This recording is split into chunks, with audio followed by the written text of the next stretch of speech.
What's up, everybody? Welcome back into another episode of The Lawyer You Know. And we're another day down in the Karen Reed trial. We are ahead of schedule. Keep ending days earlier, but you can tell the witnesses are moving so much more quickly than trial number one. And today was a really interesting day. It felt more like trial number one, if I'm being completely honest. And we heard from a law enforcement officer that gives us a little window into why Hank Brennan and the Commonwealth may not call some witnesses in the future that they called in the first trial. And then we hear from an expert that was, from my perspective, the most confusing, clunky expert yet, and the least convincing of any of the experts for what they were trying to tell us so far in this trial. We'll dig into why.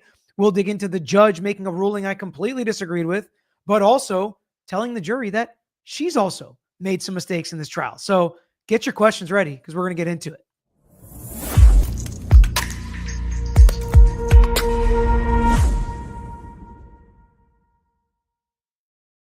So there's so much to discuss about today in court.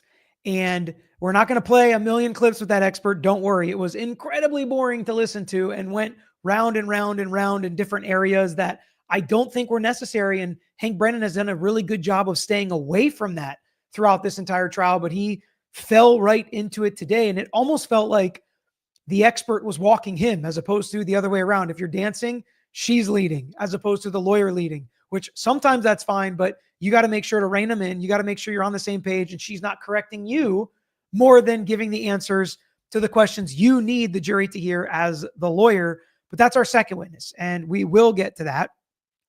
But the first witness today, to me, was incredibly important. And it was a very good illustration of what I've kind of been discussing. If I was Brennan, I said yesterday, I finally started thinking, would I not call some of these witnesses? Would I not call Brian Albert, Colin Albert, Chris Albert, Nicole Albert, the McCabe kids, the Albert kids, whoever I'm missing there? Would I not call any of them? Would I not call Brian Higgins? And when you ask that question, you start to think, what are they going to give me? What are they going to testify that's good for my case as the Commonwealth? And I think very little. Very little do they testify for things that are good for them. Now, if you want to defend Jen McCabe, if you want to defend the Alberts, then fine. And Matt McCabe as well on that list as far as not calling. But if you're not trying to defend them, and I also think, except for a little clip today, which we'll get to as well, the Commonwealth has done a really good job about making this case about Karen Reed and not making this case about anybody else. And I think, but for some comments made, the jury might not even realize the defense is pointing the finger at the Alberts or the McCabes at this point. It sounds like a reasonable doubt argument, not as much of a third party conspiracy, all of that. There's definitely some aspects of it. But if I'm the Commonwealth, why call witnesses that are in the house that John O'Keefe never went into? You already have people testifying that he never went into there. It's already in evidence. Why call all these different people when I think they're going to end up creating reasonable doubt, just like they did trial number one? Confusing issues, gaps, conflicting testimony. Let the defense figure out how to present all that if you're thinking strategically as the Commonwealth. But when it comes to like Proctor and Buchanan and Tully, I don't know how you don't call them. I guess if you're really going to pretend Proctor doesn't exist, you don't call him, you call Buchanan. I think you have to call Buchanan and Tully. You have to discuss what they did, when they did it. Maybe you call Lank, maybe you don't. I probably wouldn't call him either. I think I would call Proctor. I think you have to. I think hiding from him is such a huge mistake and is like a bombshell from the defense, because I would absolutely call Proctor if I'm the defense. But today is probably making Hank Brennan think twice about everything, about every witness he calls. Because the first witness is Connor Keefe. Massachusetts State Police shows up, puts some stuff in a bag, tapes it up, takes some pictures, extracted Kerry Roberts and Jen McCabe's cell phone, which they gave willingly, which we already know. He shows the pieces of evidence that he gathered. Can't explain why the taillight is chipped. They got to put that in a separate bag. Somebody else going to deal with it. Clunky and embarrassing. And not seeing like you're tight and everything is where it should be and you're organized and doing things the right way. That's all he gave the Commonwealth. Why even call this guy? If you just need the pieces of evidence, I guess you got to call him and show him the pieces of evidence. Fine. And I guess he tried to tighten it up as much as he could.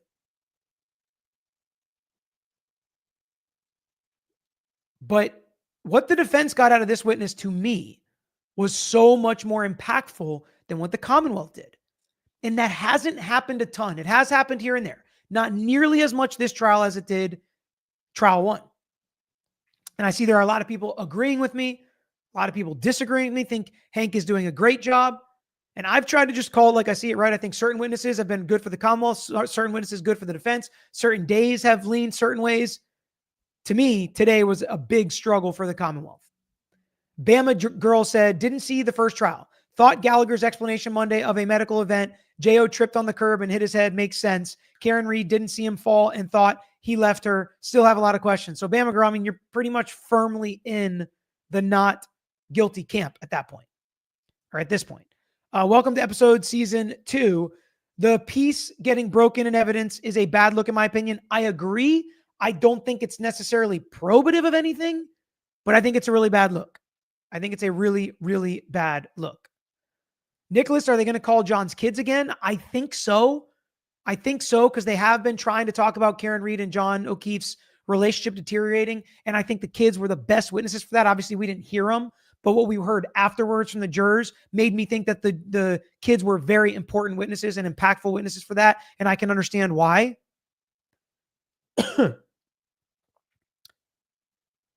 Chris K said, Peter, super excited to see the real OGs in the chat. Rebecca and Complex lit. And they're not just in the chat, but Rebecca is gifting 20 memberships. Thank you, Rebecca. All right. So that's basically all they got out on direct. And we're going to listen to a big chunk of David Yanetti's cross. We're going to skip the part about McCabe gave her phone on February 2nd at 12:02 and what implications that could mean. I think the defense may connect it later. But let's listen to a chunk of this cross-examination, which I thought was an A+ cross. And you've got everything's graded on a scale, right? You have Jen McCabe, who's a big witness. You have this guy who's just a little itty-bitty witness, right? Not that important. What's going to happen? This guy just came up, he gathered some evidence, took some pictures, no big deal. But I thought Yannetti was excellent on cross-examination, and the jurors are going to remember so much more from cross than they are from direct. The CPAC unit, or was it called Norfolk County Detectives? I don't recall when it changed. Okay, it's been called both, correct? It has. As of January 29th of 2022, there were only 10 troopers in the unit, including supervisors, correct? I don't know. It's a small unit, is it not? Relatively small.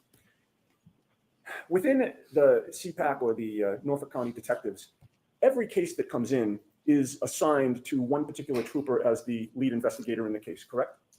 That is something that a supervisor would do, not me. And have you been assigned as the lead investigator in other investigations? No, not a homicide investigation, no. You have not yet? No. The lead investigator is the trooper who is responsible for the case, correct? Yes. Michael Proctor was the lead investigator for the investigation into the death of John O'Keefe, was he not? Yes. No argument. He's asked that question to some other witnesses. There's some argument. I don't know. I don't decide who the lead investigator is. I'm not sure, which just sounds like BS. This guy to me was like, yeah, okay. He didn't seem happy to be there, but he's like, yeah, Proctor's the lead investigator. Yannetti did a great job. This is a great witness to lay the foundation. Who is a lead investigator? What do they do? You're not even experienced enough to be a lead investigator. And we're hearing from you testifying about this case before Mr. Experienced, no longer Trooper Michael Proctor. And he did everything in this case. But we got you, one of the newest guys on the job at the time this happened. A newbie who's probably going to do what he's told from the more experienced guys, right? If somebody asked within your unit while this case was going on, whose case is it or who has that case, your answer would have been Michael Proctor, correct? Yes. The two of you You're walking around the office. I mean, I do that here. It's like, whose case this is JD's, this is Pete's. Doesn't mean we're all not working on it, but somebody's in charge, somebody's responsible, somebody's here for the to answer any client questions. Well, in that office, it was like, the Reed case, this is Proctor's. We got something on the Reed case, Proctor. Got another piece of taillight, Proctor. Got some inverted video, Proctor. This is Proctor's case. You have worked cases together in the past, correct? A few. You've worked on this case with Michael Proctor, correct? Yes. And in fact, within your work on this case, you actually partnered with him for certain assignments within the case, did you not?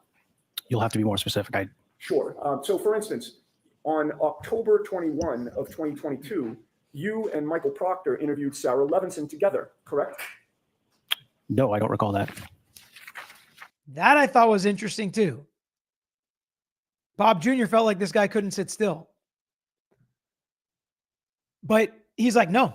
And again, I don't think this guy was like lying. I think he just was trying to say what he remembered. And he said, no, I didn't interview Sarah Levinson. It's like, you sure about that? What's that meme? It's like, you sure about that? Well, Yannetti's going to impeach him here, which opens up questions like, was Proctor doing interviews alone and saying he did it with the much younger officer who doesn't want to buck Proctor, doesn't want to buck the boss, is just going to sign off? I don't want to accuse this guy of anything, but very strange that he has no recollection of interviewing a witness in this case, but he remembers all this stuff about taking a picture here or where he was standing or who was at the scene, all of that. And usually, just so you know, like if I have a witness, every time their name is mentioned in any report or any deposition, I know that's it's a little different in Massachusetts, but I make a file with all that. We talk about it when we prep it.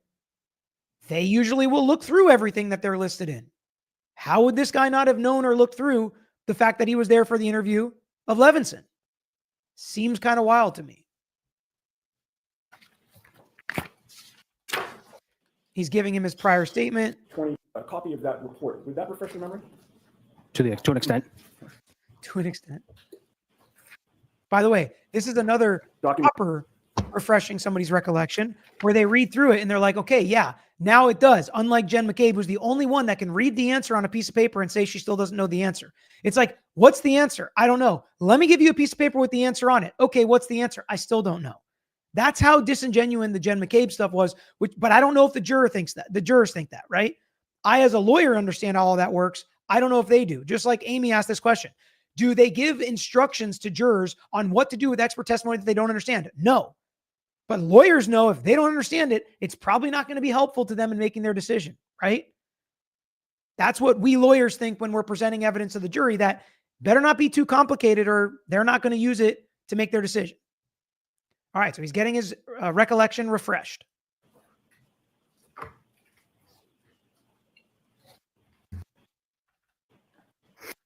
To ask you any questions about the specifics of what Sarah Levinson said, so you just don't like have to to- brush up on that. I'd just like to refresh. Sure, go ahead. Having reviewed that report, does that refresh your memory as to whether or not you participated in an interview of Sarah Levinson with Michael Proctor on October 21st of 2022? Yes, I don't recall the specifics, but So when you say yes, is it your current testimony that your memory is refreshed that you were actually there? yes. Okay. And the two of you would have participated in that interview together, correct? Yes. That's interesting. He says yes now. Rebecca said, if you watch this guy's face, Peter, it turns so red. I believe he was angry. They need to push the Proctor stuff more. Maybe he's like, great, I got to take up for Proctor again. I don't know. I don't want to accuse this guy of that, but if he is, he deserves what he's getting, right? Just because a cop screws up doesn't mean you also have to back it as another cop. But you did not write the report, correct? No, I did not. Michael Proctor wrote the report, correct? Yes, he did. He was the lead investigator writing the report, correct? Yes, he wrote this report. He chose the language to use in that report, correct? I did not have any input on how he wrote this report. Right. You had no input. You weren't standing over him while he was typing it, correct? Correct. He's like, this was all Proctor, not me. He wrote this report, not me. But what it is interesting is, does it cast doubt on these police reports? Multiple witnesses have said, I don't know what the cop wrote down. That's not what I said. That report's wrong. Again, if the investigation sucks and it can't prove anything because it's that bad, that's reasonable doubt. Now, other examples of, and actually, let me take that back from you if you don't mind. May I approach, Judge? Yes. Thank you. You're welcome.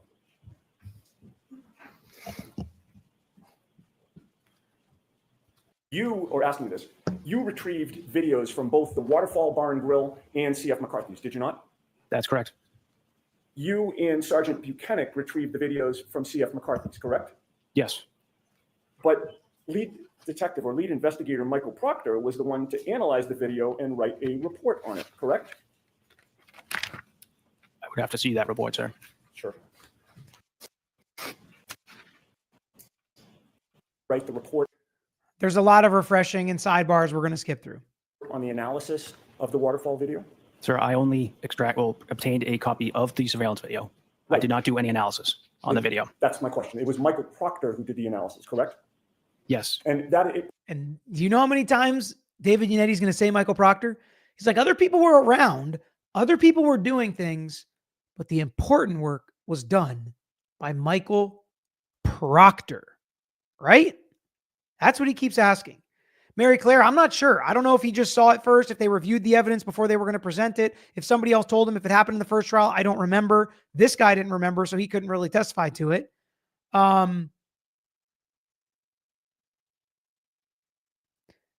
Shelley said, why wouldn't you just get Proctor done and then try for the good witnesses? I may do that. I may call him now with other good stuff maybe to come, kind of get him out of the way because it's going to be bad. You don't want to call him on a Friday. You probably want to call him on a Wednesday when you just had somebody good on Tuesday and you have somebody good on Thursday because it's going to be bad. I think you just got to step in it and move on. Frankly, I might not be so friendly to him if I was Hank Brennan. I may try to be like, you're a jerk. You're a jerk. But just because you're a jerk doesn't mean you can't take pictures, you can't extract the video, you can't ask questions, et cetera, et cetera. And then did you being a jerk affect your work in this case? I may have a little bit of a different tone with Proctor if I was Brennan. But that's a risk, right? Because he is the lead investigator. And if the jury thinks you hate him and don't trust him either, are they going to trust him to have done his job? Jacqueline, do you think the jurors are wondering why the Commonwealth isn't spending this much time talking about Karen Reed's phone? Thanks for the great coverage. Love your takes. So I don't know. I love getting this take from you because if you're thinking it, then maybe there's a juror thinking it. Now, does it matter? There's still a lot of time left, right? If you're a juror, I think all the jurors should just be thinking there's a lot still to come, a lot still to do, a lot still to learn, a lot still to talk about. So let's wait and see what we see and what we hear. Vicky said, I think it's strange that McAlbert group chat has no Karen Reed trash talk. If I thought Karen Reed did this to my friend, I'd be talking major trash about her. So you think Proctor thinks she really did it? Yeah, I don't know. Here's the point. It's so hard to put your mind in any of these people's places because it's just such an unusual situation. by the way, I said Waterfall. Is that C.F. McCarthy's there, or is that Waterfall? This is C.F. McCarthy. Okay, I meant C.F. McCarthy's. He was the one to review that video, correct? Yes, again, I only got a copy of the surveillance video. Sure. I did not do any And analysis. with regard to the Waterfall Bar and Grill, that was another circumstance where you and Sergeant Buchanan were the ones to retrieve the video, correct? Yes, But again, lead investigator Michael Proctor was the one to analyze the video and write the report on it, correct? yes, I would have to see that report as well, sir. He smirked when he called him lead investigator Michael Proctor, king of the Canton PD, Michael Proctor, right? Your king, your captain, your boss, your superior, Michael Proctor. Have a nickname for a first name? Objection. May we approach? Sidebar on getting out of As Nick. of January 29th of 2022, which members of the unit had the least amount of time in the unit at that time? I don't recall. Were you one of the newer members of the unit? As of January of 2022? Yes. Yes, Trooper Michael Proctor had more experience than you did as of January 29th of 2022, correct? he could have. He'd been on the job longer. Okay, well, if he had been on the job longer, then certainly that means that he did have more experience, correct? It depends. You attended the autopsy of John O'Keefe on January 31st of I did. 2022. And with regard to other members of your unit, Then they kind of move into a separate topic area, which is the autopsy. And this is a situation where Yannetti casts some doubt into the jurors' ears, even though he gets a lot of his questions objected to and sustained. And some of them are inappropriate. Some of them I think are totally fine about what this guy saw and what he heard and what he experienced while he was there. Rebecca, yeah, that seemed to be the common theme with a lot of the first responders. And I get that, but you should still keep a record of what you're doing, what you're writing down, what people are saying to you, not just throwing it away. And yes, everybody hit the like button. I haven't said that yet. Please take a second, hit that like button. It helps us out a ton with the algorithm. Unit, you were the only one to attend that autopsy? Yes. That was done at the medical examiner's office The medical examiner's office in Sandwich, Massachusetts. in Sandwich, Mass. And it was Dr. Irene Scorti-Bello who performed the autopsy, correct? Yes. Had you met her prior to that day? No. Had you spoken And the defense has also brought her name up quite a bit. to her prior to that day? No. Did you know before the autopsy was performed that your former colleague, lead investigator Michael Proctor, had discussed the case with Dr. Scorti-Bello without telling us what you knew of what was said? Objection. With regard to Dr. Scorti-Bello's knowledge of what the state police theory was of what happened, did you have to explain that, or was it your understanding she already knew what your theory was? Objection. Sustained. How's that? That's kind of like getting in her head. Did she already know?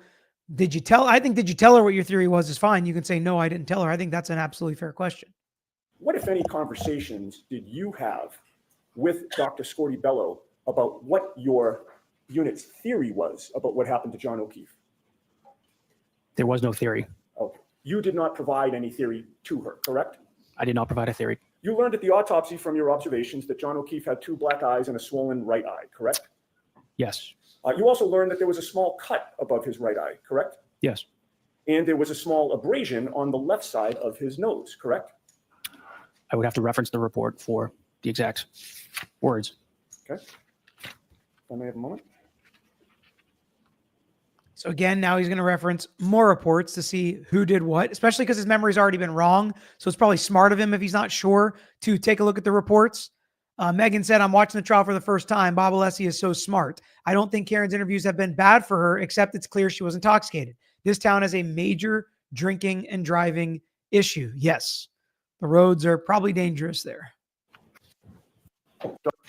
Attention to this as to whether you observed a small abrasion on the left side of John O'Keefe's And maybe if you listen to the Commonwealth, the sidewalks, streets, and yards are a dangerous place to be there as well. nose. Yes. Now, was this the first autopsy that you had attended, or had you attended ones in the past? I cannot recall. It could have been the first one. Most likely not. When you're attending an autopsy as a member of the CPAC unit or the Norfolk Detectives unit, you are expecting that the medical examiner is going to examine the body, correct? Yes. And you're there to witness that examination, correct? Yes. At the end of the examination, you are expecting that there will be a determination as to cause and manner of death, correct? Not. In this case, when the autopsy ended, you left the medical examiner's office, correct? Yes. When you left, your understanding was that the cause and manner of death was still undetermined, correct? Objection. You knew when you left that Dr. Scorti-Bello had seen the scratches or bites or injuries to John O'Keefe's arms, correct? Objection. You knew when you left The scratches, bites, or injuries to John O'Keefe's arm, he did that on purpose. It was objected to and sustained, obviously. that in your presence, Dr. Scorti-Bello had seen the injuries to John O'Keefe's arm. Object to the line of question. Sustained. May we approach? Okay. Jurors, feel free to stand up. Yeah, Marquetta, that's one of the issues with this case in its entirety, and the issue with even prosecuting it, knowing just how bad this investigation was, because you're on the inside there at the prosecutor's office, and yet you still decide to move forward with it. That's an issue I have, because it's not great. It's not great. Complex Lit, correct me if I'm wrong, but doesn't specific rules trump general rules in criminal procedure? Happy to be back. Thank you, Peter. We're pumped to have you back. I don't know what you mean by specific rules versus general rules. I don't know what you mean by that. I would have to get more clarification before I could answer. Proctor's text about rookie getting undetermined. Yeah, Proctor's talking crap about his police work, right? How would that make you feel? If that guy told me I did a bad job as a cop, I'd be offended. So I get it. Were you watching Dr. Scorti-Bello as she was conducting the autopsy? Yes. Did she appear to be looking at John O'Keefe's body? Objection. It's the same thing. Just ask a different. What direction were her eyes facing when she was examining John O'Keefe's body? I don't recall. It's like, are you being serious? Like, how can somebody do an autopsy like Mo said, a blind autopsy? Come on. Okay. Was she looking at the ceiling, Trooper? She was doing her job conducting the autopsy. And in order to do The that, body. I'm sorry? She was looking at the body, I assume. Thank Not you. in, Thank you. And looking at the body, you saw her looking at the body, correct? yes, And looking at the body included an arm, correct? yes, And it was at the arm was not covered up during the autopsy, correct? no, It was open for you to see, correct? yes, And you saw the injuries to John O'Keefe's arm, correct? yes. You didn't see any bruising on his arm, correct? I don't recall. You didn't notice any obvious broken bones, did you? I'm not a medical expert. Fair answer. And it is common practice for the state police to attend autopsies when there's an undetermined death, correct? Yes, It is not at all common for the defense to attend an autopsy, correct? I've never experienced that. Right. And there was no defense attorney or defense expert at the autopsy of John O'Keefe, correct? Not when I was there. You were there, correct? Yes, And there was nothing that prevented you from giving input to the doctor as she examined the body, correct? we don't give input. We give the facts that we know so far in the case. Okay. Well, giving the facts is giving input, is it not? It's not input. Okay. Did you talk to Dr. Scorti-Bello during the autopsy? Yes, And you gave her information, if you don't want to call it input, correct? yes, And at the end of it, you left without her ruling it a homicide, correct? Objection. I have nothing further. No, not thank you. All right, you're all set, Trooper. Pretty good ending. Pretty good ending, especially because we know what's coming with the medical examiner and the discussions around that. And just another example of this being the kind of witness that I remember from the first trial. Hank Brennan didn't even want to redirect because he didn't want to give Yannetti a chance at recross. There was nothing else good this witness could say. So he's like, just move along. That's all we got. That's all we got. Kat, if I testified at trial 1, answered incorrectly, when I testify at the retrial, would I say the correct answer since I'm aware now, or do I repeat the same incorrect answer I've given at the first trial hypothetical? You definitely give the correct answer and you say, I was wrong in the first trial. I was wrong. I went back. I looked it up. Here's the right answer. You always want to give the right answer. You don't want to give the wrong answer just because it's consistently wrong. Collusion. Hi all. This has proved far more difficult than expected. How do you make peace with the prosecutors presenting vastly different evidence and testimony at the retrial? Truth and justice get overshadowed by self-preservation, it seems. Some of it, I think, is a different way to present it. It's better questions. It's more specifics. It's less vague. Others, it's just leaving out very important information that creates reasonable doubt as to why we shouldn't be here anyways. We're not over yet, so we can't cast those dispersions yet, but we're waiting and we're seeing. SN, I didn't see all of Jessica Hyde's testimony. We are about to get there today. Forensic phone expert. She claims there was no 227 search. Seemed believable. Do you agree? So let's get to it. Before we got there, before we took a break, or during the morning break, they start arguing about some other arguments and other things Ms. Hyde has said and other courts that have not allowed her to testify to certain things or talked about her methodology. I don't even care what the specifics are. If there is something that you can argue that hurts a witness's credibility, an expert's credibility in their expert testimony and reporting in another case, you should be able to ask the question. You should be able to get into that credibility. You should be able to talk to the witness and discuss whether or not that court is right, why the court felt that way, if she's ever had any of her expertise or testimony trimmed or excluded by another court. I've never really seen a judge say no to that. And the late notice, we're ahead of schedule. Take a couple hours and deal with it. We could have gone till 5 o'clock today. Made no sense to me. Made no sense to me. Completely disagree with her limiting it at all. Unless he was able to get into some of it and even did mention the Maryland case, but then she cut him off. I don't understand that. I don't get it personally. Ms. Vicky, my nephew fell out of a tree. His bone was sticking out of his flesh. That's happened to me before on the football field. That's an obvious broken bone to a non-medical professional. That's a great point. And he did say any obvious broken bones or bruising. Cell phone expert, whether or less he could bring up past trials. So I don't know the two different rules on it. I'm sorry. I'd have to go back and actually do the research because I was just listening to it today. I can't think of a reason why she wouldn't let it in.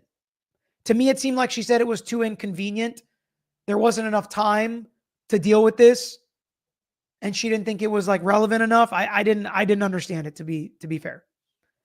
Okay. Next witness is Hyde. They go through education, background, experience. She analyzed McCabe's phone. There's a danger that if you don't look into an artifact, you'd think it would be 227, but that's erroneous. She uses this as a teaching aid in her class. She discusses Cellbrite even changed it. She discusses how some people try to hide searches. This was not one that was hidden. This is not something that was deleted by the user. Then he tries to get to her opinion. He really struggled with saying to a reasonable degree of scientific certainty. Multiple objections, multiple sidebars. Alessi held his feet to the fire. He still screwed it up when the judge eventually let him get it out. But we're going to listen to a little bit of what her actual opinions are.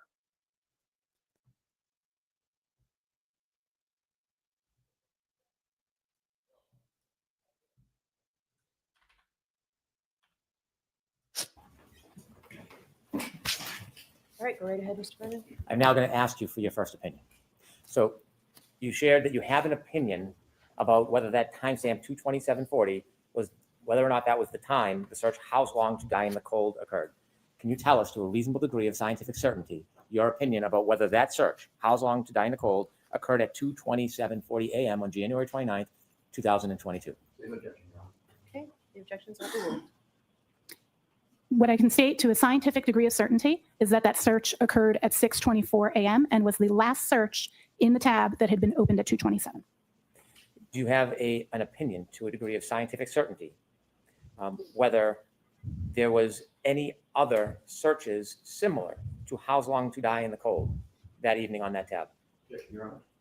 I'm going to allow it.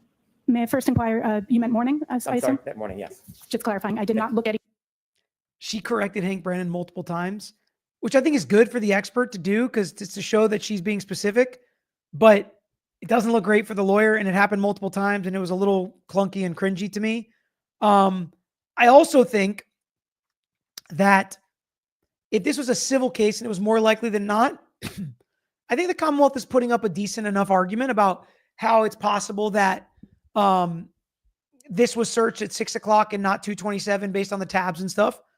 I think it's just muddy about Cellbrite changing it and how it used to show as this and now it doesn't. That to me is not great. And that creates some doubt to me.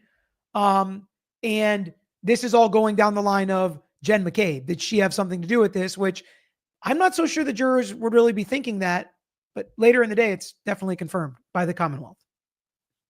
Let me see if there was more. Yeah. evening searches. Can you repeat? I apologize. I disrupted my own train Do of you have an thought. opinion to a reasonable degree of scientific certainty whether there were any other searches on that tab before the final search at 6:24:47, "How Long to Die in Cold"? Overruled.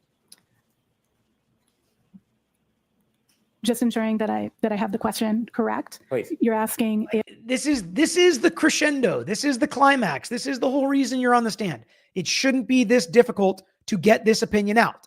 And I think Hank Brennan has done a really good job with some witnesses. This was not that. This was not good. My opinion. As a lawyer, if I was looking back at myself doing this, I think part of it was just the witness's fault and she was making it difficult on him. But this is not how you want it to go with an expert. what else occurred in that tab prior, Yes. that I cannot say with a clear degree of certainty. Did you develop a chalk I don't think he was expecting that answer. that I I showed you did. earlier? Yes. Take to approach. Yes. Again, I show you. And now they get into her report and they show, exactly how this happened from her perspective. I'm going to jump ahead a little bit. At the bottom at 6:24:47 and also appears up at 2:27:40. As mentioned before, through testing of the artifact for Browser State DB, that artifact will hold the most recent search that happened in the tab.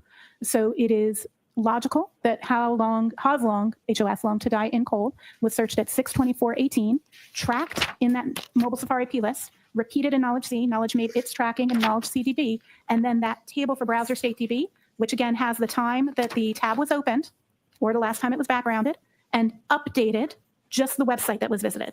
So the website, that is why we get that 227 time. That's actually, as far as the data storage is, the first thing I have in there, because I want to put it in chronological time order for exhibit purposes, is actually the last thing to happen because it's the update to what's in the tab. You offered that the how's long to die in cold is the last thing to happen. Do you have an opinion to a reasonable degree of scientific certainty the time when that search was made? Objection, Your Honor. Overruled. To a reasonable degree of certainty, I can say that How's Long to Die in Cold was searched at approximately 6:24 a.m. Now, moving on from the 227 search, there are two other. Okay, so that's her definitive opinion. Okay, they need that. The Commonwealth needs that opinion to make their arguments. Hyde admits John's phone locked at 12:32 a.m. John's house is good weather, 6 minutes from 34 Fairview. Karen connects to John's Wi-Fi at 12:36. It's all very close. And a matter of seconds is very important. And unless he's going to get into that on cross. Gates of above. Is that a big appealable thing for the defense with not being able to question for about the expert? I think it's going to be a part of the appeal. Unfortunately, on its own, I don't think it's enough. But to me, it's a pretty big deal if you can discredit a witness like this in that way. Rebecca said, was it me or was there a lot of sidebars? I guess I'm used to it. It did seem like today there were more sidebars, breaks, delays than the other days. And she even makes a comment about it, about some of the things that she's doing, and we're going to hold to listen to what the judge said about that. Prosecution objects, overruled. Defense objects, sustained. I think you mean the opposite. Overruled means you won or you lost. So you're saying the prosecution lost all their objections and the defense won all theirs? I think you mean opposite. The way I watched it, it felt like it was a little more opposite today. Okay, then we get to, did Jen McCabe delete this search? Noting that. Oh, by the way, this whole, is this where she did the restaurant thing? Waiters, ordering, the food comes up, you lose it, it's gone. You have this, that, the other. My eyes glazed over and I was like, what is she talking about? What is she? Not effective, not a good analogy in my opinion. Would have asked her to scrap that. Like, this is part of preparation for witnesses, not coaching, but it's like, maybe don't use that analogy. I'm not telling you what to say, but maybe find a different way to say it. Maybe they thought it was a great analogy that, is on the jurors' understanding because they've all gone to restaurants and ordered food before. I don't know. I didn't love it. You guys let me know if you disagree in the chat. If you thought it was a great illustration, let me know. That Safari search is characterized as deleted? The tools Celebrate denotes it with a red X, which means that it is recovered. Axiom indicates that it is carved. In the same paper that I referenced earlier that I authored, there's a chart in there that shows the distinction between how different tools, some will use red X's, some will use question marks, some will list carved or parsed. So every tool chooses to do that differently. That does not mean deleted. It means it needs further analysis. Should an examiner who looks just at the reports of the software assume that if it is marked as recovered in Celebrate or carved in Axiom, should an examiner should never assume something's deleted without doing a manual examination. An examiner should never assume something's deleted without doing a manual examination. That's important for the Commonwealth. That's good for the Commonwealth. Examination, is that a method that's used, that's generally accepted in the forensic data field? The NIST Science Foundation paper, as well as He's not great with his terminology, and I get it. Sometimes I say things like stuff, like that stuff, and Brendan does it a lot too, where he's like, is that something that's acceptable in the phone examiner field or whatever he said? The data set generation guidelines both speak to conducting testing to verify and validate, and it states clearly that an examiner is to verify and validate findings and to determine meaning. So given that you've used multiple tools to look at reports regarding this phrase, how long to die in cold, and have seen indications or characterizations of recovered and carved, and in addition to the fact that you actually analyzed the data, did you arrive at an opinion to a reasonable degree of scientific certainty whether or not the user deleted the phrase, how's long to die in cold? Yes, if it's how's long to die in cold. Sorry, trying to clarify. Pardon me. Did you? Again, she corrects him, and it's like either she is like not on the same page as him, making him look like he doesn't know what he's talking about. She's making him look imprecise, which isn't great. And he's like, we all know it was supposed to be how long to die in the cold. It's not a good exchange to me. Not a good exchange. User deleted to a reasonable degree of scientific certainty whether or not the user deleted the phrase, how's long to die in cold? Yes, if it's how's long to die in cold. Sorry, trying to clarify. Pardon me. Did you come to an opinion to a reasonable degree of scientific certainty whether any user deleted the phrase, how's long to die in cold? Yes. And what is your opinion? My opinion is there was no deletion that occurred by the user because it is not something a user can delete. Finally, I want to ask, Pretty simple. It's not something that can be deleted by the user because it's not something she can delete. That's why I don't think it was deleted. So that's a good answer. Took us a tough time to get there. And then I almost played part of this and I was like, just forget it. She took way too many words to say some of the phone calls were gone because they only store 200 phone calls. When it gets to over 200, it falls off. So she only has 200 each time. The 201st phone call falls off. Just took way too long to say that. So I'm just going to go ahead and summarize that part for us and answer a couple questions.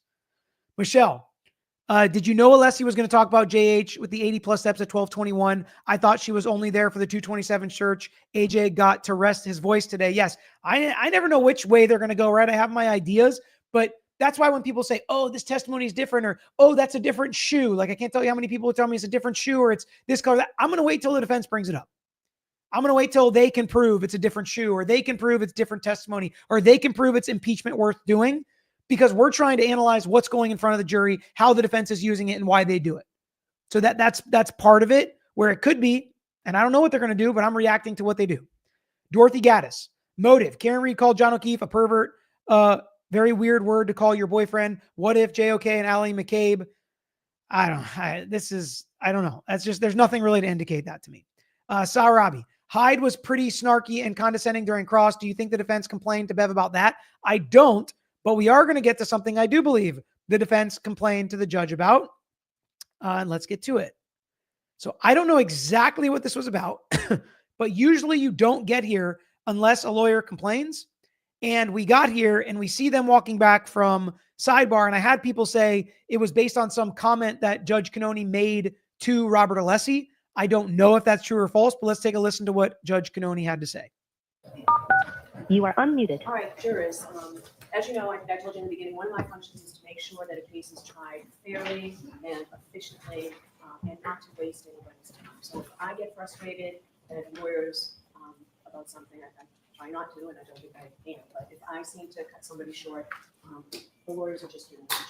When they request sidebar conferences, they're just doing their job. I am going to try and keep all sidebar conferences to a minimum, but the lawyers are just doing their job. Okay. All right, go ahead, Mr. Alessi, let's go to the witness. You hear that? I just need I'm going to play it again so that you guys can read the words, because her sound is really low. So we'll play one more time. She said this to the jury, in front of the jury, right after a sidebar. Sure that a case is tried. All right, jurors, as you know, I told you in the beginning, one of my functions is to make sure that a case is tried fairly and efficiently. One of my functions is to make sure a case is tried fairly and efficiently. Okay. And not to waste anybody's time. So And not to waste anybody's time. It almost sounds like a backhanded apology where it's like, I got upset because they were wasting your time and I've got to make sure nobody's wasting your time. It's like, not sure that's how I would have wanted the instruction to go. I get frustrated at lawyers about something, I try not to. And If I get frustrated at the lawyers about something, again, it's not the statement I think they agreed to. I think it's just the statement she decided to make after the complaint. I don't think I am, but if I seem to. She said, I don't think I am. If I get frustrated with the lawyers, but I don't think I am. If you didn't think you were, you probably wouldn't make the comment. Lawyers about something, I try not to, and I don't think I am, but if I seem to cut somebody short, the lawyers are just doing their job. When they request sidebar conferences, they're just doing their job. I am going to try and keep all sidebar conferences to a minimum, but the lawyers are just doing their job. Okay. All right. She's going to try to keep all sidebar to a minimum, but the lawyers are just doing their job. Okay.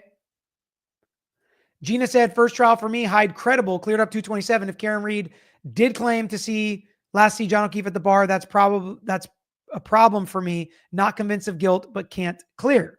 It's fair. It's fair.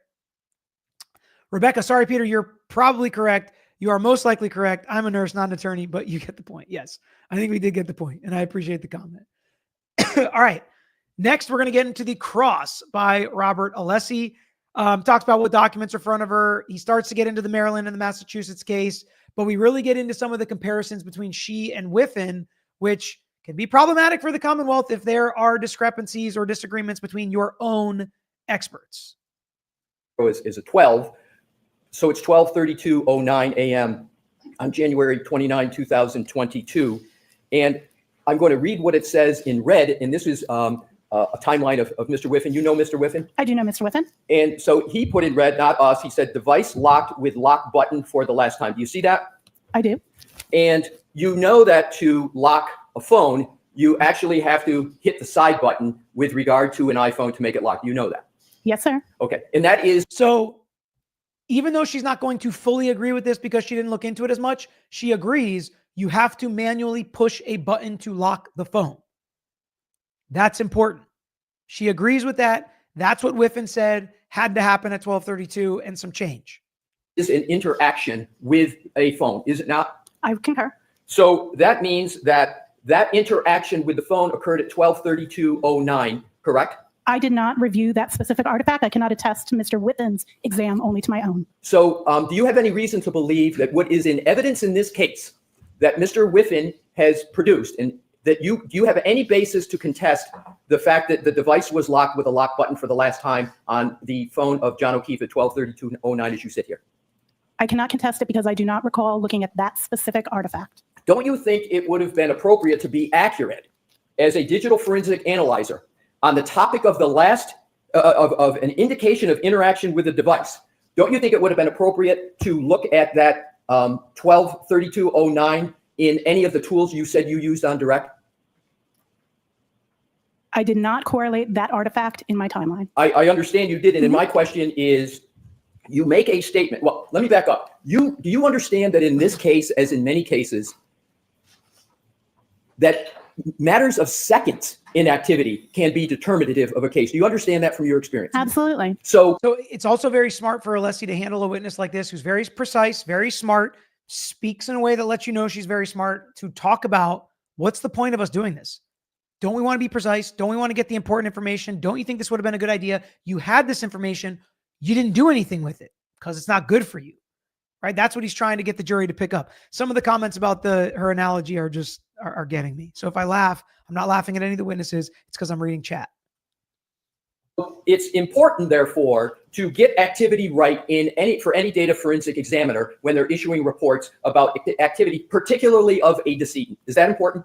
Absolutely. So isn't it correct that the statement that you make on page 7 of your report, that from that point, 12/20/50, there is no indication of interaction with the device, is incorrect? I cannot make that without going back and reviewing and validating the artifact you just produced from Mr. Whiffen. I would need to validate that in order to respond to that. But as you sit here, you have no basis to contest what Mr. Whiffen has stated, that there was a lock button on the side of the phone of Mr. O'Keefe a full 12 minutes after you say there was no interaction with the device. Is that correct? I don't. I would have to review that portion. Is there anything that had prevented you from reviewing that in that data before you wrote this report? Not that I can think of. I would have to go and re-review that. My question is, I don't know if that artifact, I have not reviewed that artifact, so I cannot speak to an art. She interrupts him so many times. He has to be like, listen, the stenographer can't type what both of us are saying at the same time. So relax. Let me ask my question before you answer it. The fact I have not reviewed, and I did not, that is not my report, that's Mr. Whiffen's report, so I cannot speak to that without going back and reviewing that evidence. Isn't the interaction with the device, a lock button, readily available to you in the data that you have and had in your possession when you wrote this report? Yes. Thank you. So when he gets what he wants, sometimes he says a really loud thank you. Ben doesn't like it, doesn't think the jury's going to like it. He says certain things very quietly. Like, what did he say quietly? It's like, for emphasis, he wants to draw people in with something that he whispered. I can't remember what it was. Oh, but Celebrate removed it. They removed that artifact, and he whispered it. The steps continued until 12:32:16. Said at 12:31. It's important to be precise. There were a lot of awkward interruptions and stuff. We'll listen to a couple of them. The more correct way to state the conclusion that the active This is Alessi crossing this witness. interaction when it comes to steps is not calibrating using the screen, but the phone is calculating steps taken. Isn't that correct? That is correct, but that's not interactivity with the device. I understand, but Yes. the sentence reads includes steps, and the more accurate way to have stated that would have been to put 12:32:16 instead of 12:31 a.m., correct? I'm sorry, you just said 12:30. I did this to the minute, not to the second. Could you rephrase what you were stating? Well, I'll state it again. I appreciate that. You're welcome. So isn't the more correct way to state this in It's the most like passive aggressive back and forth between two smart people. It's like, no problem. I'll go ahead and just say it again for you. Well, I would appreciate that so much if you did that for me, kind sir. Yes, ma'am. You're having trouble understanding me. I'd love to clear it up for you. It's like they're saying it with a smile, but their face isn't smiling. It's like, that's the feeling I got the whole time. I was just like, ooh, this doesn't seem fun to be a part of. important data point in your conclusion, instead of saying active interaction with the screen and steps, etc., until 12:31 a.m. EST, the 12:31 should be 12:32 because the steps that you have on your page 13, by what you concede, is the duration of 20 would have brought it to 12:32:16, correct? I would state that depends. I believe either is a correct way to state that. Based on interactivity, based on your interpretation, your definition is more correct. Okay. Totally didn't understand what she was saying here. How is there any other correct way to say it? Like if she was going to say, I only do round numbers, so I should have put 12:32 instead of 12:31, I would agree with her, but I don't understand how 12:31 is accurate. Thank you. And it's not my interpretation. I'm reading from your report, correct? Your interpretation that 12:32 is a more correct representation of interaction is based on your theory that interaction concludes when the steps end. And I'm saying both would be acceptable. Okay, so let's follow up on this. Sure. Isn't it correct that it isn't my theory when the steps ended? Oh, it's not, if I could just finish, Please, because if absolutely, we sorry. talk over each other, the stenographer's not going to get both of us. Thank Agreed. you. So it's not my theory. It's just the simple math from an entry you've made on page 13 that the steps began at 12:31:56. They ended 20.398 seconds after that, which just doing the simple math is 12:32:16. Did I do the math correctly? That is correct. Okay, I'm not thank you. debating that. Thank you very much. So now what I'd like to do is So before they move on, let's answer a few questions. Trevor, Peter, as to what you said in the beginning, why should the Commonwealth hide fact witnesses from the jury? I'm not saying they should hide fact witnesses. I'm saying I don't see how you win if you call these witnesses. That's it. I've already made it clear in the beginning. I don't feel like I need to repeat every, and I'm not saying you're asking me to do this, Trevor, by the way. I would not have brought this case for a million reasons, because I think if you present all the evidence, there's so much reasonable doubt. They're trying it. They're going forward. So I'm trying to figure out how are they going to win the case? And that's kind of what I'm talking about. I don't think they should do that. I don't think it's a good way to do it. Commonwealth just filed a motion for a custodian of records from Ring to testify. Is that a sign they aren't calling Proctor? Not necessarily. I think once we hear from Buchanan, whatever, then we're going to have a better idea as to whether they're calling Proctor. Can attorneys impeach their own witnesses? What defines a hostile witness? They can. Hostile witnesses, when they're really disagreeing with you, they're on the opposing side. They have an opposing view. It's usually very obvious when it's a hostile witness. Lita, Peter, if you were picking a jury for this trial, who would you be looking to pick? It may help us know what the jury may be thinking. Yeah, but who I would pick might not be equal to who they did pick. I would want people who are going to think, who are going to think critically, who don't just take what somebody says to be true, who are going to hold the state to their burden, who are looking into the details of the case, and who aren't just going to sit there and say whatever everybody else is going to say. So some strong-willed people that feel that way. JH did not say the 227 search didn't happen. Correct. And we're going to get into some of the issues with that. But she did say to a reasonable degree of scientific certainty that that was searched at 6:24 a.m., I believe. Last M, I would love to know the timestamp of the search as concluded by the feds. How could they not have investigated that? Like not 227 or JM would have been in cuffs long ago. Thoughts? I don't know. And we're not going to know necessarily what the feds did. But also, I don't know if the feds were investigating Higgins, McCabe's, Alberts, or if they were investigating law enforcement. I'm not positive exactly, because it seemed like they were investigating the investigation, not necessarily proving somebody else did this. So that could be different. All right. Let's get back into some of her testimony here. She talks about the outgoing call at 5:07 from McCabe. No duration listed for that call. She'd been on the case for 2 years, multiple reports, May, December, and then in 2025, another report. She's like, yes, but I was re-engaged, not the whole time. That's going to be important when we talk about ARCA. ARCA is going to sound the same. Brennan on redirect brings up, nobody told you what to write. We just want you to do the truth. Nobody affected your report. ARCA is going to say the same thing. Well, maybe the feds affected the report, but not the defense. They quibble about whether it's Jen McCabe's phone or identified to her as Jen McCabe's phone. Again, things I don't think are important, but Alessi, is trying to make her look slippery. He points out how she was, imprecise again with the UTC time versus the time she should have put in there, or she should have put in there that it was UTC. The reason it was listed on her report that it was 2:27 a.m. as the timestamp for that artifact was unknown during one of her reports. I thought that was a great point. I think that is incredibly damning. It was unknown. Now you've come back and you've corrected it and Celebrite's changed it, and everybody's done this since the last proceeding, but nobody could answer this before, and now you guys are all coming up with an answer. That's what he's trying to make it sound like. I don't know. This is a witness. I will just tell you, as I sit here today before you, as a lawyer, hand on the Bible, I have no clue what the jury got from this witness. Tell me what you got from this witness. There were some people that said, I believe the search did not happen at 2:27 a.m. Great. Tell me what you got from this witness in the chat, because I don't know. I think it could be a very wide range of things. Celebrite used to show it, but they removed it. As Alessi likes to do from time to time, he whispered that. Axiom still shows it. Talks about the Apple source code a little bit, closed source. It was a lot of blah, blah, blah for me, like Bueller or Charlie Brown. Sounds like she disagrees with Whiffen, though, on the importance of the Apple source code. I did get that. They got into John O'Keefe's phone and how it wasn't stored properly and Faradayed properly and put in airplane mode. And I thought the end of this cross was pretty good, how he got her to agree with yet another issue in this investigation. Let's take a listen. Activity would continue to be reported regardless of if the device was isolated from the network or not. Data has to do with the movement of the device. So if the device was being moved even within a Faraday bag, that data would still be populated. How about location data? Location data is unlikely to be reported in a device that is Faraday enclosed, but I do not know what location data you're referring to, so I cannot speak in absolutes without having a better reference to the artifacts in question. If you're saying it's in my report, I'll look at it, but again, I never knew when the phone was seized, so it was not part of my initial analysis. Do I have permission to look at that time? Yes. Thank you, Your Honor.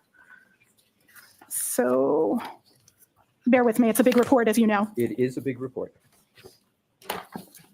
And it was at the bottom of my stack. Pardon me? All right. It was at the bottom of my stack. I had to lift up the other ones to find it. All right. So, Your Honor, may I assist and point her to a page?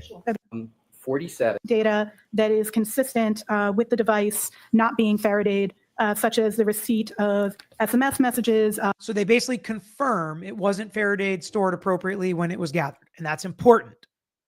But she goes a step further and is basically like, yeah, I wouldn't have done it like this. This is not the right way. Notifications from Ring, etc. So, the iPhone of Mr. O'Keefe was not secured in the manner you described before we got there. Again, he's whispering because it's an important part. He wants the jury to listen, lean forward a little bit. It was not secured the way you said it should be. As would be the best practice with regard to getting the most accurate data from a phone. That is, once it comes in, that it's either be put in airplane mode, Faraday bag, or Faraday box. That's correct. By your own report, you see activity. I do see activity. It was not Faradayed. Faraday prevents wiping of the device and additional data. So actually, in this instance, it doesn't appear that the device was at risk of wipe because it was not wiped. And we actually have more data because we get to see the data that continue to come into the device. I'm not saying that's in accordance with best practice. I'm saying that that's what I see based off of what you just had me reviewing the data. It sounds like you're trying to justify. Oh, I'm not trying to right or justify. wrong, you tell me. It sounds like Like, no, sorry. Not the same team, not the way I would have done it. Because it did start to sound like she's saying that's okay. But she's like, no, let me clear that up. That is absolutely not okay. I'm not okay with it. Shouldn't have been done like that. Absolutely not. She clears that up.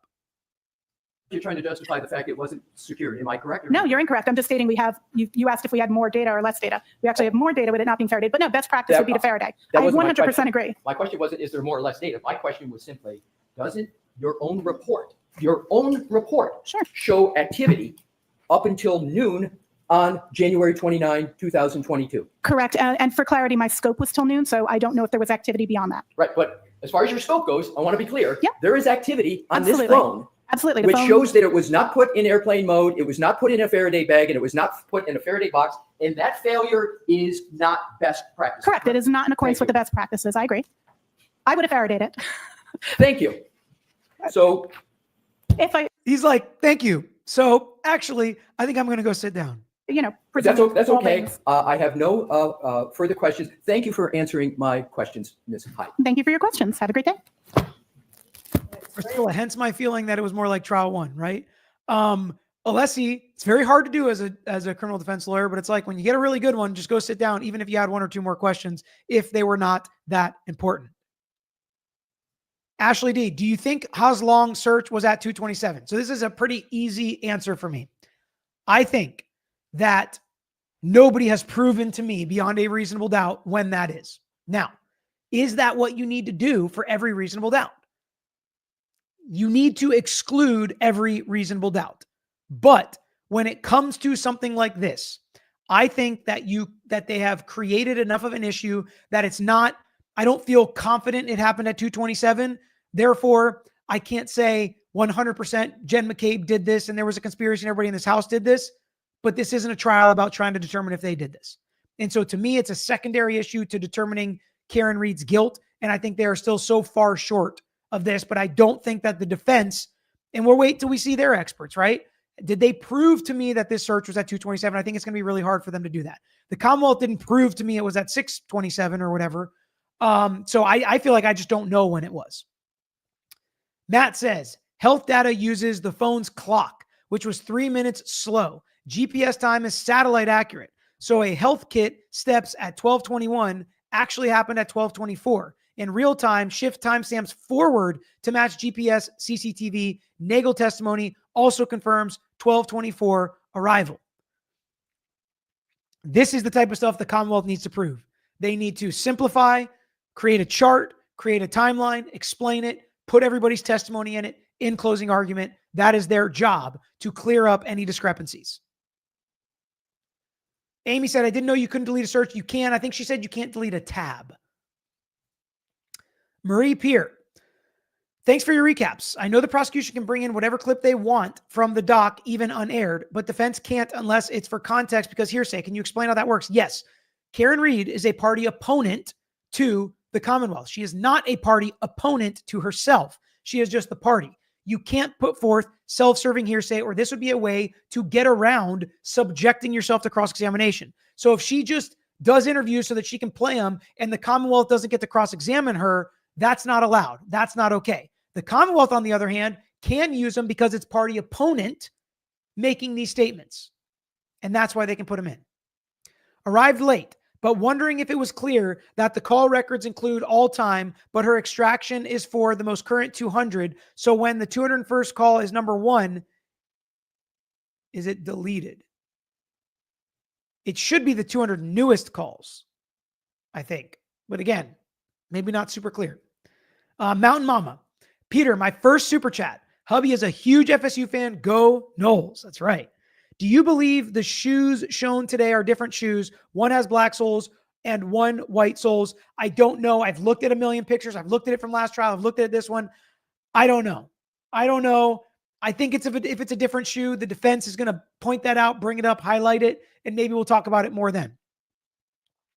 If I were on the jury, I would be looking at her as someone who doesn't like to be wrong and can't accept when she's proven wrong. She's going to combat everything, including her own typo. I'm super hungry after testimony. So many people are saying, all I know is I want a pizza, a burger, a milkshake, or whatever. Jojo, what are the chances they used pizza delivery bag as the Faraday bag? Oh, you guys, you kill me. Rebecca, sorry, y'all, and Peter, I have to go to sleep. Glad I could catch up. Please hit the like button. Peter deserves it. And Peter Pickens. Yes, I was going to bring this up later, but since you're leaving, I'll bring it up now. The Cowboys sure paid up for Pickens, but he could be a stud. We'll see. They're going to have to pay him. And everybody else, Micah Parsons, they got lots of people to pay over there. We'll see how they do. All right, let's take a listen to the beginning of Brennan's redirect and think about how it's going to go with ARCA. And it's going to be very similar questions, I think. By the way, we're at overtime. We're not going to go an hour and a half today. We probably only have 10, 15 minutes left. But hit that like button. Take a second, hit the like button. You guys are the best. 20,000 likes on all these videos is crazy. If you guys could do it again, I'd be very appreciative. Redirect. Thank you. Whenever you're ready. You're welcome. You were asked when you began working on analyzing phones in this case, and you said it was in May. Was that in May of 2023? May of 2023. May 4th, 2023 is the email I have of a note. Thank you. Yes. It's easy to remember because May the 4th be with you. When you first were asked to begin work on this case in May of 2023, What was the catalyst for you to begin working on this? I was contacted by Mr. Tully and then What's kind of unfair is the defense can't really say what was the catalyst of you beginning working on this. I guess they could, and they'd say a third-party agency asked us.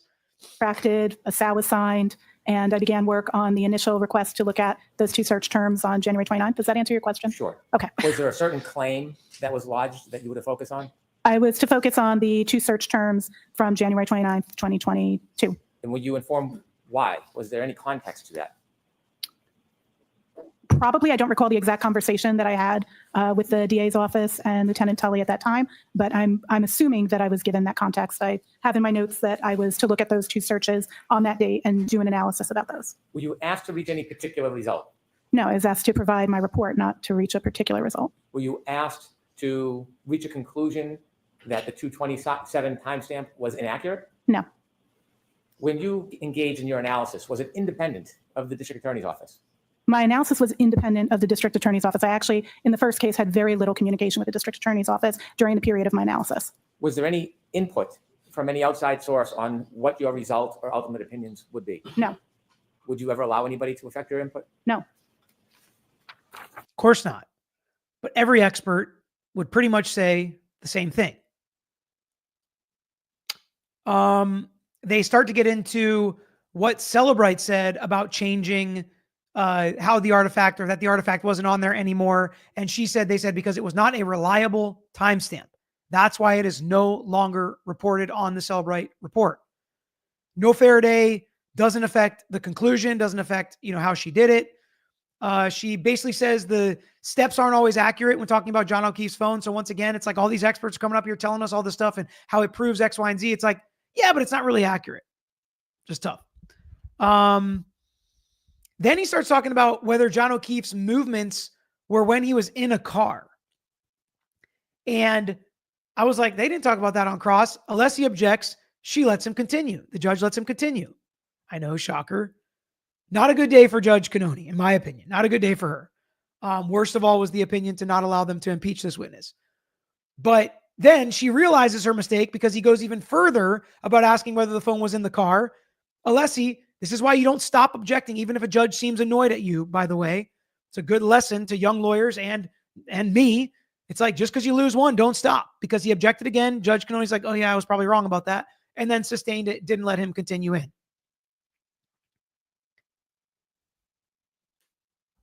Then he gets to 12:32:16, last movement from John O'Keefe.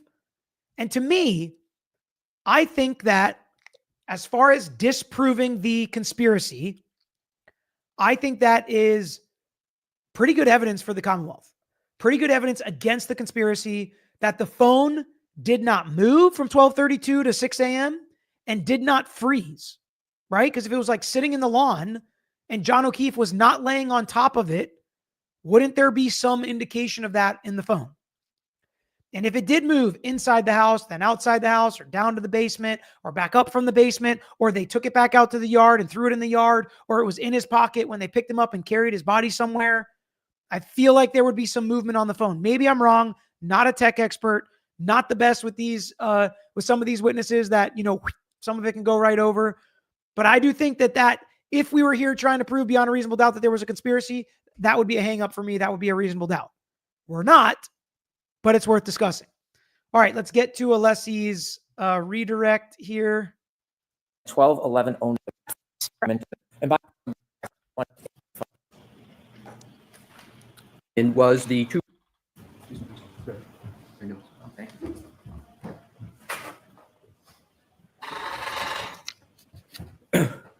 Ms. Hyde, you were asked questions by Mr. Brennan just moments ago about Celebrite and release notes. Do you recall those questions? Yes. And did Celebrite, beyond stating that their opinion was the 2:20:40 a.m. timestamp was not reliable, did they give any reason at all for why they concluded it was not reliable in that? I'm sorry, we'll wait for the. Thank you. I appreciate it. It's kind of wild to me how often that happens. Yeah, Diddy, the judge wouldn't let him get into it. Just wild to me when it comes to an expert. I don't get it, but. In that release note, Does Celebrite state any reason for why they wrote not a reliable timestamp? There are other. I'm sorry, my published, but question not is, do they Celebrite? state in the release note whether there's a He does interrupt her quite a bit too. And again, he's controlling the witness. He's a bit forceful. He gets a bit loud. Jurors can like that. They might not like it. With this witness, I don't know how you can think he's being overbearing with this witness who's interrupted him infinitely more times than he has interrupted her. But some jurors think the experts, I've told you about the experiences we've had in trials, the experts just doing their job. I felt bad for him. reason for why they concluded? Thank you, ma'am. Thank you, Your Honor. Please try not to talk. I'll go Sorry, now. Your Honor. Thank you. 2. Not asking you to read it, just asking whether or not they give any reason for the conclusion, not a reliable timestamp. One moment, I'd like to review what they wrote. Thank you. Absolutely. Yes, they do. They state that further research since is the reason that they're doing it, that there's further research. Do they state what that research is? They don't, but All right, but they don't state what the further research is. that is correct. They All right, state now what that I'd like it's to do is- unreliable. Move on to Axiom. Mhm. You were asked questions by Attorney Brennan, and you referred to Axiom as using a different parlance of with a timestamp of carved, correct? Celebrite uses this deleted demarcation or recovered demarcation. Axiom does not do that at all. They speak to how they recovered the artifact, be it that it was parsed. When I say parsed, I mean the item was where it was expected to be in the algorithm, found it, located it, and said it's here, versus carved, which is when they have to go into an unexpected area, such as slack space, which would be the areas that are not yet used or were previously used to extract the data from that. So Axiom actually recovers the timestamp, but Celebrite does not. Is that correct? Is that correct? Yes, Okay. Celebrite currently. And again, Axiom, everybody says is okay too. So it's like Axiom still shows it. Why would they show it if it's if it's so obvious that this is wrong? And this goes back to where I'm at. Like, I don't feel like it's proven either way. But if it's so obvious that it's wrong, why would another reliable source still report that at the timestamp? What's the point of having any timestamps? Previously, when we did the first case. Right, but currently, Obviously. Celebrite Correct. doesn't, but Axiom does. Axiom recovers 2:27:40 a.m., correct? Timestamp? They That recover. is the timestamp that they show for that artifact. Correct. Exactly. So now I'd like to go back to the next topic, our discussion about Mr. O'Keefe's phone and secured or not. You talked about one example of maybe needing to use a biometric to unlock a phone, and that might be a reason, as I understand it, as to why someone might not put it in a Faraday bag or box. Do I have that correct? Correct. Okay, do you know whether the passcode was immediately provided on the phone of Mr. O'Keefe? I do not have that information. Assume that the passcode was immediately provided for the phone of Mr. O'Keefe. Can you think of any other reason why that phone wouldn't be put in airplane mode, Faraday bag, or Faraday box? Best practice would be to put it in a Faraday bag. Okay. And that phone was obviously not put in airplane mode, Faraday box, or Faraday bag after 6:04 a.m. on January 29, 2022, correct? Correct. Now let's go to, Well, I don't know if at some point past 12 o'clock. My report only goes to noon, so just for clarity, I don't know Fair enough. anything past She's very precise. noon. fair enough, but from 6:04 a.m. until approximately noon on Correct. January 29, 2022, at least that time, that phone is not in airplane mode in a Faraday bag or a Faraday box, correct? It would appear such. Because I didn't analyze past that, I don't know if it had been potentially Faradayed and then it broke Faraday and got data, but I don't suspect that based on this. It appears that that data was live. This is just an example of how many words it takes her to answer a question. It's brutal. But I just have to speak to the fact that I just don't know because I didn't go past noon. But By the way, I've had the videos sped up much less severely than any other day in this trial, and it's still, this is what it sounds like. you're going past noon. Right. I'm not. Okay. My yeah. question, 6 a.m. to I'm- noon, it does not appear to be Faraday. So to be clear, from 6:04 a.m. on January 29, 2022 until at least noon of January 29, 2022, the iPhone of Mr. O'Keefe is not in airplane mode, it's not in a Faraday bag, and it's not a Faraday box, correct? Unless it was in a broken Faraday bag, like they put it and it was failing. But it does not appear to have been placed in Faraday bag. All right. No, I'm just being honest. You should test your Faraday bags. They go bad. I use Dr. Katz's testing methodology, but 100% it appears to have been receiving signal for that entire period and not in a Faraday bag, which would be best practice unless biometrics were needed. So let's now go to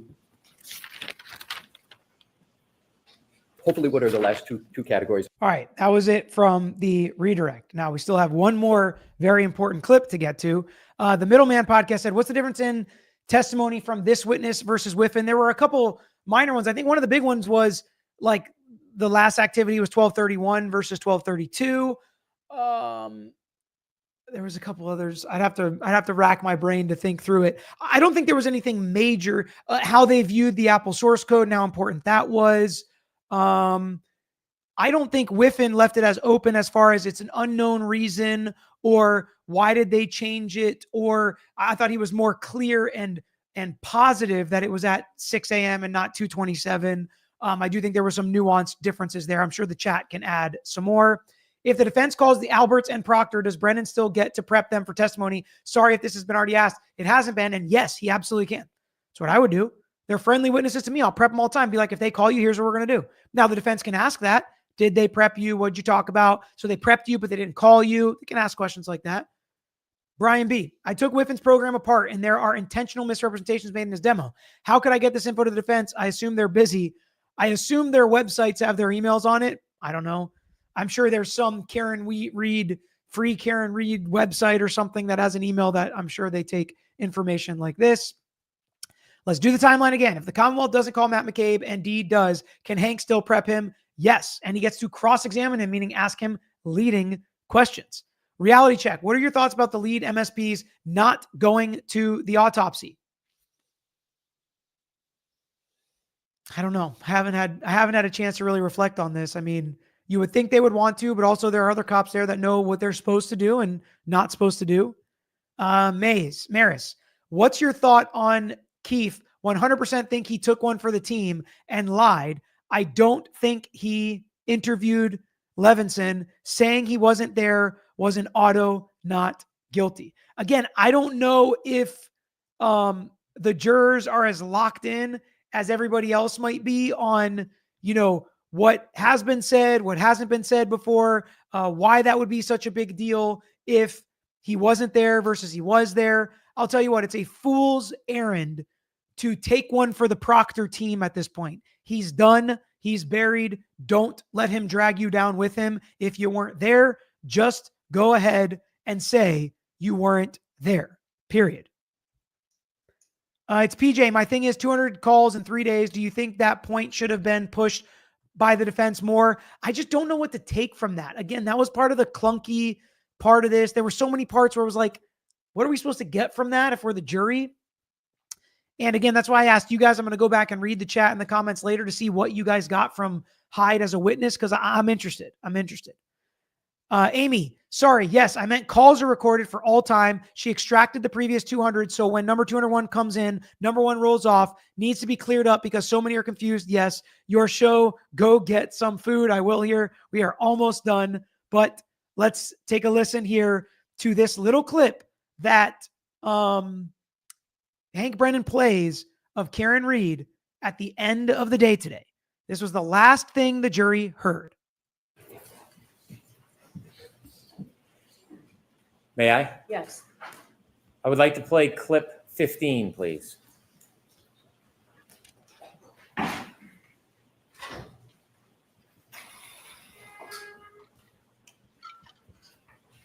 Holy mother, Jen McCabe. Jen McCabe, it's me or her. Either I'm going down, Jen, or you are. Jen McCabe, it's either me or her. Either I'm going down, Jen, or you are. I don't think that was a good clip to play. That is the first clip I think was a swing and a miss from the Commonwealth that I can remember. Maybe I'm missing one. What do you guys think? Do you think that one was like really damning? If you think Karen Reed's guilty, do you think that clip really helped? Because to me, now if I'm the jury, I'm like, whoa.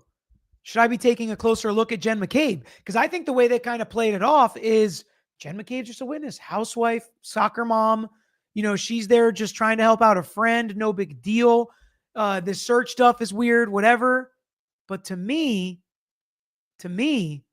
that is a very interesting comment made by the Commonwealth to highlight she thinks it's Jen McCabe. She thinks Jen McCabe is in on something. She thinks Jen McCabe is sus at the very least. No, Brian and Colin Albert have not taken the stand. Will they? We don't know. All right, I'm going to hit 5 more questions, then I am out of here. Oh, of course, I also did have some awesome people reach out to me. Elizabeth Sheridan reached out and asked for a birthday shout out, right? Is it birthday shout out? I got to figure. Mother's Day. Happy Mother's Day to Pam Sheridan, mom of Elizabeth Sheridan. Thank you guys for watching. I love when families watch. Always fun. Couples, families, mom, daughter, dad, son, et cetera. Always think that's cool. All right, couple questions here, and then we will bounce. A lot of comments about what you thought about her testimony, which is going to be great to go through. Oh, yeah. I think she's brilliant. I think she twists stuff to be what she wants to. Is it expected that no one had a Faraday bag at the house? Well, I would think at least between 6 and 12, they would put it in one at some point. Let me see what else we got here. Can Higgins and the rest plead the 5th if called by the defense? They've already testified to. When you do that, it's a lot more difficult to plead the 5th. And if there's not any incriminating things coming. Now, if there are, they can. I think they have lawyers, et cetera, that are going to help them so they can plead the 5th. We'll see what happens with that on certain aspects, I should say. Can the jury conclude Karen Reed hit John O'Keefe accidentally? If they did, it would still be a crime potentially. Wouldn't be second degree, but it would be a crime, maybe the second count. Inserted a third-party clip in his own case? Yeah. That clip says to me, Karen is just counterpunching. Okay. Prosecutors kept Jessica and Whiffen apart for a reason. Whiffen stated Face ID was attempted, access to camera and text, also temperature on cell battery, critical items when paired with what Hyde corroborates. Yeah, but I don't think Hyde really focused and testified about a bunch of that. Peter, you haven't realized yet that your stream and other lawyers on YouTube are being reviewed by the defense. P.S. They are. I don't know, but I still find that hard to believe. Until that's like confirmed from the horse's mouth, I still find that hard to believe, but I don't know. Maybe somebody is. Eric, thanks for your consistent coverage and constantly strong takes on this case. This masshole totally appreciates it. Cody, Peter, awesome recaps on this trial. Didn't watch the first one. Glad I'm watching this one. Question, is there lesser included in this trial? Yes. Yes, there are. And I expect it to be a big part of what the jury deliberates about. All right. That's it, folks. That's all I got. Until next time, I'm out of here. Make sure you guys hit that like button. I think it's weird that the Commonwealth gets to play these random clips out of context. That we all knew that was the case when she did these interviews, so it really should be no surprise. All right, that's all. Appreciate you guys. Till tomorrow, peace. Thanks for watching another episode of The Lawyer You Know. If you enjoyed the episode, please hit the thumbs up and share with your friends who may be interested here on YouTube. And don't forget to subscribe. You can also follow us on Instagram, Twitter, Facebook, and TikTok. And don't forget to check out the Lawyer You Know podcast with new seasons dropping every quarter. If you have a pase you want to talk to us about, if it's a personal injury case, wrongful death, catastrophic injury, car accident, or slip and fall case, please email us at lawyeryouknow@gmail.com. And of course, all these links I just mentioned are included in the description below on this episode and every episode. So until next time, this is Peter Tragos, the Lawyer You Know.